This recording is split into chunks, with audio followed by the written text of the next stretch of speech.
Welcome back to our channel. कैसे हैं आप सब? आई होप आप सब ठीक होंगे। मैं भी एकदम बढ़िया हूँ। तो welcome back to our channel. हम पढ़ रहे थे महाराणा सांगा। महाराणा सांगा में हम क्या पढ़ रहे थे? बैटल ऑफ खानवा। कल हमने ये देखा था युद्ध होने के क्या कारण थे, मतलब खानवा का जो युद्ध था उसको होने के क्या कारण थे, किस किस ने मदद करी सांगा की, किस किस ने क्या क्या किया, सब हमने कल पढ़ा था। आज हम उसके आगे का देखते हैं। तो हम ये देखते हैं कि जो युद्ध की जो टेक्निक थी वो क्या थी। तो खानवा का जब युद्ध हुआ था उस टाइम बाबर के पास एक टेक्निक थी। कौन सी? तुलगुमा टेक्निक। वो क्या होती थी हम देखते हैं। जैसे मान लो यहाँ सांगा की सेना खड़ी,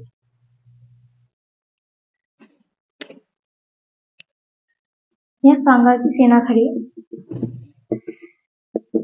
बाबर की सेना से बिल्कुल 8 गुनी ज्यादा, क्योंकि बाबर की सांगा के अकेले की तो डबल गुनी थी, बाकी सारे राजाओं की वजह तो उसकी बहुत ज्यादा बहुत बड़ी सेना हो गई। और यहाँ पे खड़ी थी बाबर की सेना। अब मैंने ऐसे, इसको तो मैंने ऐसे लगाया, तो मैंने ऐसे क्यों लगाया? देखो यहाँ पे बाबर ने तोपे लगाई,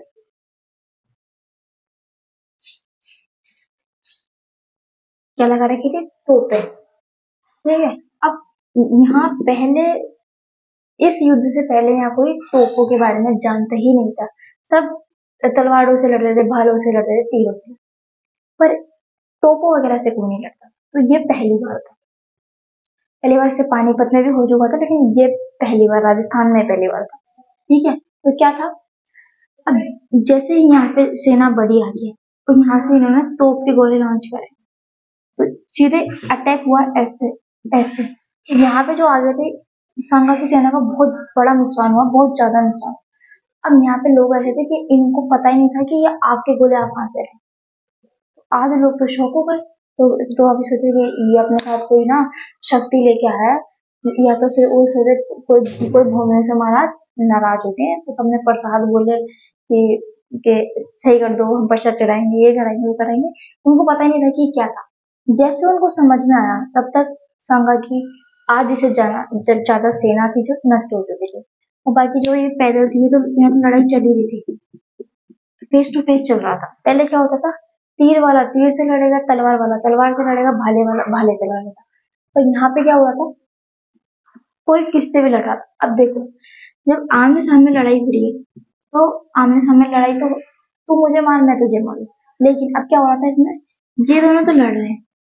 बाबर ने एक सेना उतारी यहाँ से, एक सेना उतारी इसने यहाँ से।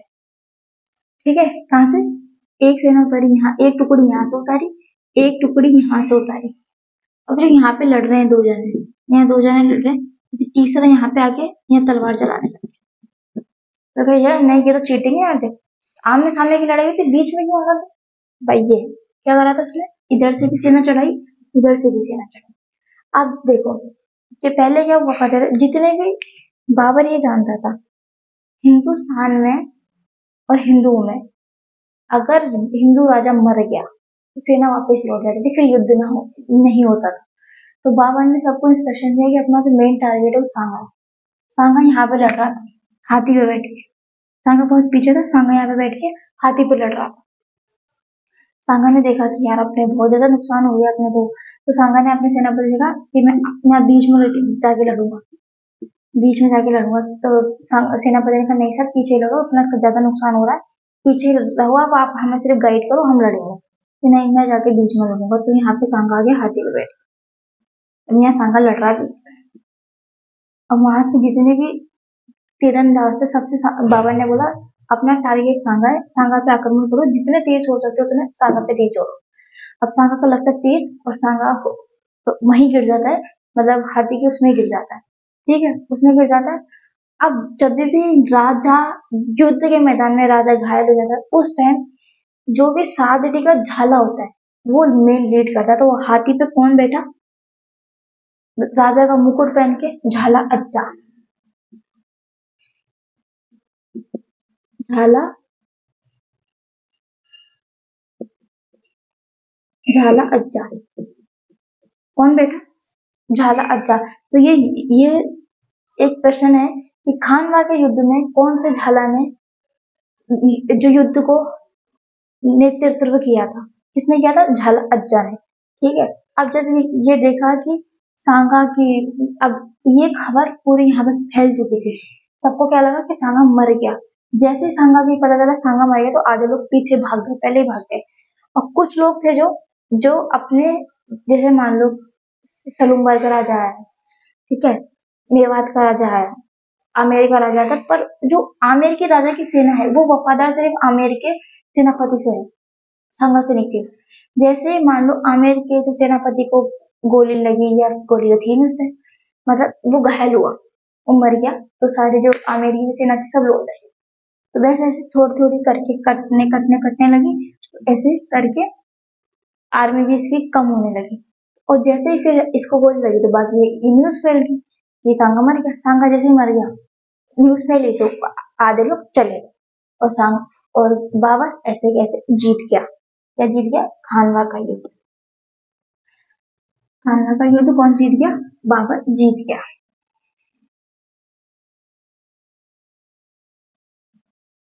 अब देखो, ठीक है, एक बार मैं फिर बता दूं, झाला अज्जा ने लीड की थी बैटल को, ठीक है, इसको बैटल को। अब ये युद्ध जीतने के बाद बाबर ने एक टाइटल अडॉप्ट किया, मैंने बताया था, गाजी का।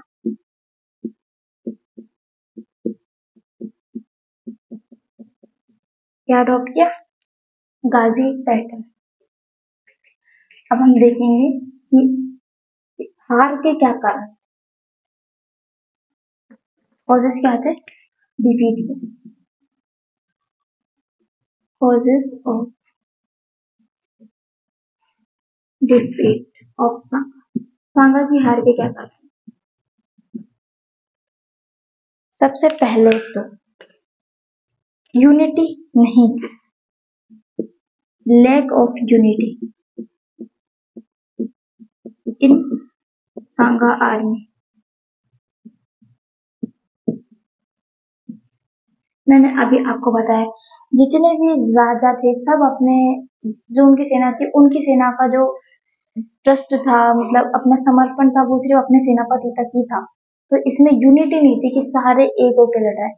हाँ लड़ रहे हैं, लेकिन उनकी जो मेन, जो अपनी क्या कहते हैं उसको, मेन जो अपना कर्तव्य था वो सिर्फ अपने राजा तक ही था, इसलिए यूनिटी नहीं थी। पहला तो ये था कि यूनिटी नहीं थी। दूसरी दूसरी बात, दूसरा टाइम ये, जब बयाना का बैटल हुई, battle of Bayana, battle of Bayana के एक महीना दे दिया था, एक महीने के बाद इन्होंने खानवा का युद्ध लड़ा। क्या जरूरत थी? हाथों हाथी लड़ लेते, जब तुमने बयाना जीत लिया था तो सीधा खानवा पे अटैक कर देते। एक महीना मिल गया बाबर को पूरी प्लानिंग करने के लिए, तो एक पॉइंट तो ये बनता हार का। अगर उनको टाइम नहीं मिलता तो शायद वो जीत जाते। फिर तीसरा पॉइंट, सांगा इंजर्ड हो गया था। सांगा हिमसेल्फ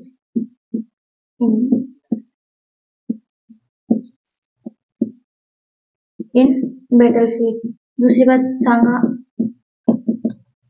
इंजर्ड हो गया था, तो आधे लोग वैसे ही ये हो गए थे कि सांगा की मृत्यु हो गई है, तो आधे लोग वैसे ही पीछे हट गए थे। दूसरी बात, बाबर ने तुलगुमा टेक्निक की यूज की थी। किसका? तुलगुमा।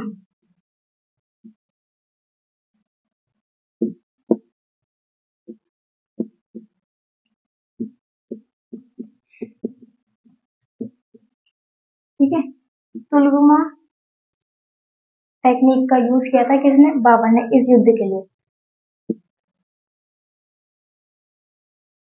अब पांचवा क्या था? जो सांगा के साथ में जो राजा लड़ रहे थे, कुछ लोगों ने विश्वासघात कर दिया, बीच युद्ध में वो बाबर से मिल गए। तो क्या था? Some elite, some elite of Sanga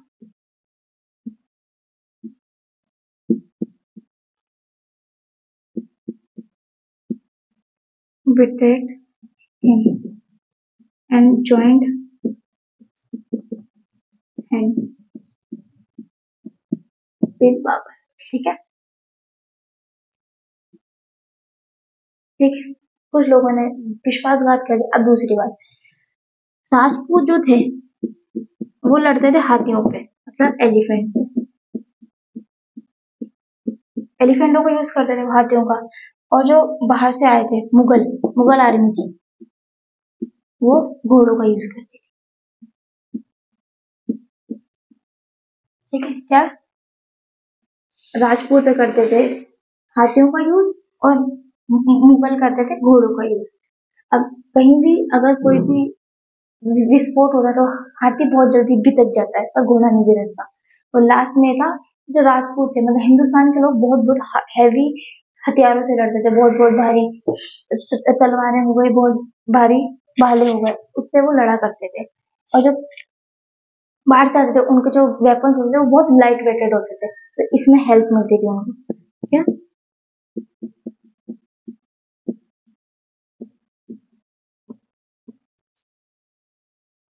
use lighter weapon, क्या मुगल आर्मी लाइट वेट के यूज करते थे, और बाहर के जो आते थे वो लाइट वेट करते थे, और यहाँ के थे वो हैवी वेट के करते थे। अब इस युद्ध के बाद इम्पैक्ट क्या पड़ा, इस युद्ध के बाद इम्पैक्ट क्या पड़ा, खानवा के युद्ध के बाद क्या इम्पैक्ट देखते हैं। उस टाइम दो ही शक्तियां थी हिंदुस्तान में जिस पे राज करते थे, अफगान और राजपूत। अफगानों को बाबर पहले ही पानीपत की युद्ध में हरा चुका था, खानवा के युद्ध में इसने राजपूतों को भी हरा दिया। तो पहला तो ये हो गया, पूरा कंट्रोल हो गया, रूल ऑल ओवर इंडिया किसका, बाबर का। सेकंड पॉइंट, जब खानवा की जो बैटल है वो लास्ट बैटल है जिसमें सारे राजपूत एक साथ लड़े। ठीक है, क्या राजपूत किंग्स यूनाइटेड आर्मी, क्या आखिरी बैटल है जिसमें सारे जो भी जितने भी राजपूत थे सब एक साथ लड़े थे। अब इसका तीसरा पॉइंट ये, सांगा आखिरी ऐसा राजा है जिसने सीधा दिल्ली को चुनौती दी थी। किसको दी थी, दिल्ली को चुनौती दी थी, सांगा लास्ट रूलर। ठीक है, क्या वो चैलेंज दिल्ली, चैलेंज दिल्ली। ठीक है, किसको, दिल्ली को उसने चुनौती दी सीधे की सीधे, आखिरी राजा। ऐसा नहीं है, महाराणा प्रताप ने भी लड़ाई लड़ी, अमर सिंह जी ने भी लड़ी, उदय सिंह जी ने भी लड़ी, लेकिन इन्होंने सब अपना राज्य बचाने के लिए लड़ाई करी, मतलब राजस्थान को रक्षा करने के लिए करी, दिल्ली पे राज करने के लिए नहीं करी। सांगा ने लास्ट रूलर था जिसने सीधा उस पर अपना कब्जा जमाने के लिए लड़ाई करी थी। अब ये इस युद्ध के बाद, इसलिए जब जब राजपूत राजा की थोड़े कमी होने लगी तो हिंदू किंग ने अपना आर्ट एंड कल्चर था वो उनका धीरे धीरे खत्म होता गया, डिक्लाइन होता गया। किसका, आर्ट एंड कल्चर का ज्यादा ज्यादा कोई पेंटिंग्स नहीं बनी, कोई इमारतें नहीं बनी, कोई महल वगैरह ज्यादा नहीं बने, ऐसे बने पर ज्यादा नहीं बने, उसका डिक्लाइन हो गया था। किसका डिक्लाइन हुआ था, आर्ट एंड कल्चर का। किसका, आर्ट एंड कल्चर का डिक्लाइन हो गया। और जो अब पांचवा पॉइंट क्या है, जो राजपूतों की जो एक जो स्ट्रेटेजी थी इस युद्ध में लड़ने के लिए वो बहुत वीक थी, क्या बहुत बहुत वीक थी, जो स्ट्रेटेजी थी वो बहुत ज्यादा वीक थी। ठीक है, बहुत ज्यादा वीक थी। अब इसमें क्या हुआ देखो, जब बाबर आया, बाबर ने सीधा युद्ध करा। जब अकबर आएगा तो अकबर युद्ध भी करेगा, लेकिन अकबर साथ में ये भी करेगा कि युद्ध ना करना पड़े इसलिए वो विवाह करेगा, जैसे उसने आमेर में करा था। आमेर में उन्होंने हरका भाई जोधा भाई से शादी करी, इसलिए आमेर भी उनका एक हो गया। तो उसने अपनी शादी कर करके सबको एक अपने अपने टेरिटरी में शामिल किया था। लड़ाई भी लड़ी थी, लेकिन उसका फर्स्ट जो प्रेफरेंस होता था वो ये होता था हम एक बार प्यार से बात करके इसको सुलह करें, तो ये था। ठीक है, इसके बाद में अब ये देखो इम्पोर्टेंट चीज ये है, जब सांगा घायल हुआ तो सांगा का इलाज, ये चार चार वर्ड है, ये याद रखना। बांसवाड़ा, बसवाड़ा, इरिच, कल्पी और मांडलगढ़।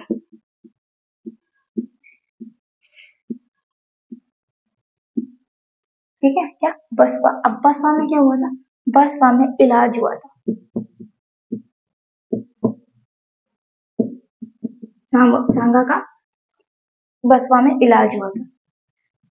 इरीज में क्या हुआ था? इरीज में सांगा को जहर दिया गया था। क्या? जहर दिया गया था। कल्पी में सांगा की मृत्यु हुई थी और मांडलगढ़ में इसकी छतरी है, सेनेट है, किसकी? सांगा की। क्या का? बसवा में तो सांगा का इलाज हुआ था, इरीच में इसको जहर दिया गया था, कल्पी में मतलब मर गया था और मांडलगढ़ में इसकी छतरी। अब जब इसको युद्ध में घायल होने के बाद इसको मतलब यहाँ पे लेके आए, अब ये इसको जैसे होश आ उसने कहा नहीं यहाँ पे, ठीक है। और युद्ध का क्या हुआ? तो युद्ध तो बाबर जी थी, अपन हारे हारे गए, तुम मुझे यहाँ क्यों लेके आओ? क्या आप घायल हो गए थे इसलिए? तो चलो ठीक है, वापस चलो। अब जैसे खानवा का युद्ध बाबर ने जीता, बाबर ने कहा अरे वो कौन था जो मेदिनी राय को बीच में जाता उचक रहा था, तो वो चंदेरी का था। अब दूसरा अटैक कहाँ पे करेंगे? चंदेरी में करेंगे। उसने चंदेरी पर अटैक कर दिया। उसने कहा अच्छा चंदेरी पे अटैक करा, तो चलो अपन चंदेरी चलते हैं। तो सर आप घायल हो, आप नहीं चल सकते, बात समझो, आपके शरीर में 80 घाव हैं, आप नहीं चल पाओगे, बात समझो, आप रेस्ट करो। कि नहीं, मैंने कह दिया ना, चलो मतलब चलो। ठीक है, ऐसे बोल के वहां से रवाना होते हैं। अब सैनिकों भी दुखी हो गए कि खुद तो मरेंगे, मुझे ही मरेंगे, इसलिए इन्होंने क्या कहा, इरीज में ही रुके। तो इरीज में खाना खा रहे थे, तो खाने में जहर मिला के सांगा को खिला दिया। तो थोड़ा आगे बढ़े, कल्पी में फिर डेथ हो गई, किसकी? सांगा की। और मांडलगढ़ पड़ता है भीलवाड़ा में, वहां पे इसकी छतरी है, किसकी? सांगा की। तो याद रखना, बसवा, इरीच, कल्पी, मांडलगढ़। इसके बाद में टाइटल हम पढ़ते हैं किसके? सांगा के। दो टाइटल है, हिंदू पद,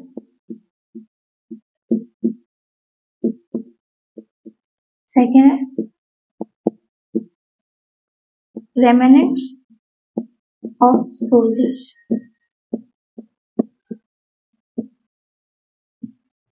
हिंदू पत्ता के हिंदू का राजा। रेमिनेंट्स ऑफ सोल्जर क्या है? सांगा के शरीर पर 80 जख्म थे, मतलब 80 इंजरीज थी।